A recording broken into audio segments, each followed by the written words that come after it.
Hello friends, இந்த வீடியோவில் ஒவ்வொரு ஷாட்டுமே ரொம்ப அழகாக இருந்தது. இதை 1 மினிட்குள்ளே கன்வெர்ட் பண்ணி எனக்கு ஷார்ட்ஸில் போடவே மனசில்லை. அதனால் 2 நிமிஷம் தான் வீடியோ, ஃபுல்லாக லாங் வீடியோவாக நான் போட்டேன். வீடியோ கண்டிப்பாக ஃபுல்லாக பாருங்கள்.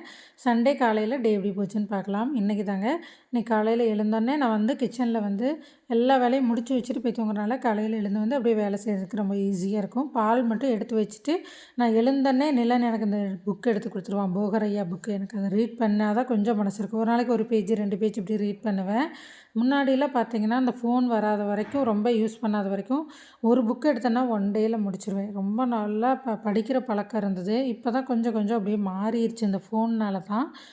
இப்போ 1 பேஜ் 2 பேஜ் படிச்சுட்டு மற்ற வேலைகள் பார்க்கவே கரெக்டாக இருந்தது. நல்ல பனிங்க, அதனால் தேங்காய் எண்ணெய் கூட அப்படி உறைஞ்சிருந்துச்சு. நான் அடுப்புக்கிட்ட தான் இத்தனைக்கும் வச்சுருக்கேன், இருந்தாலும் உறைஞ்சிருச்சு. இப்போ டீ போட்டு ரெடி பண்ணுறதுக்குள்ளே நம்ம தேங்காய் சட்னிக்கு ரெடி பண்ணிடுவோம்னு சொல்லி தேங்காயை உடச்சி இந்த பக்கம் ரெடியாக வச்சுட்டேன். சொர்க்கமே எனக்கு இந்த டீயில் தாங்க இருக்குது. இதை குடிச்சின்னா நீ சொர்க்கத்துக்கு போயிடுவேன் டாக்டர் என்கிட்ட நிறையா டைம் எச்சரிச்சும் நான் கேட்குறதே கிடையாது. நான் எப்படியாவது கொஞ்சமாவது மார்னிங் இந்த டீயை குடிச்சிட்றது. கொஞ்சம் சொல்லிட்டு இவ்வளோ ஊற்றி வச்சுக்கேன்னு வச்சுக்காதீங்க, எனக்கு இவ்வளோ பிடிக்கும் டீ. அப்புறம் நிலா குட்டிக்கு காலில் நகம் நிறைய இருந்தது. டெய்லி ஷூ சாக்ஸ் போட்டு போகிறதுனால கவனிக்கிறதே இல்லை. இன்றைக்கி சண்டேனால நகை வெட்டி விட்டுலான்னு அதுவும் அடம் பிடிச்சி அழுதுட்டு இருந்தான். நகை வெட்டி விட்டுட்டு குளிச்சுட்டு அவனுக்கு அப்புறம் தோசையும் தேங்காய் சட்னியும் ரெடி பண்ணி கொடுத்து சாப்பிட்டான். சாப்பிட்டு முடிச்சுட்டு வாக்கிங் கிளம்பிட்டு அப்படியே வாக்கிங் போயிட்டு வந்துட்டு வர வழியில் ஃப்ரெண்டு வீட்டில் விட்டுறேன்னு சொல்லியிருந்தேன்.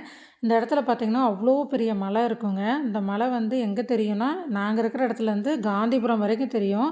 இப்போ எனக்கே நான் அவ்வளோ க்ளோஸில் இருக்கேன், தெரியல பாருங்கள். அந்த கோயில் வரப்பாளையம் பொன்னுத்தம்மன் கோயில் அந்த மலைக்கிட்ட தாங்க இருக்குது. அவ்வளோ பனியால் நிரம்பி இருக்குது. இன்னும் வெயில் வந்துமே அந்த பனி இன்னும் போகலை.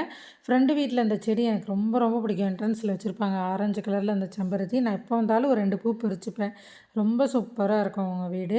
நிலன் அவங்க ஃப்ரெண்டு வீட்டில் விட்டுட்டு முசுமுசுக்கு தலை ரசத்துக்கு பொறிக்கலாம் அப்படின்னு சொல்லிட்டு முசுமுசுக்கு தலை இங்கே எல்லா வெளியிலையும் இருக்குங்க, பறிச்சுக்கலாம். பறித்து எடுத்துகிட்டு அப்படியே வீட்டுக்கு வந்துட்டு நம்ம வீட்டில் என்ன பூ பறிக்கல அதையும் பறித்து எடுத்துகிட்டு வந்துட்டு லைக் பண்ணி சப்ஸ்கிரைப் பண்ணி சப்போர்ட் பண்ணுங்கள். நன்றி.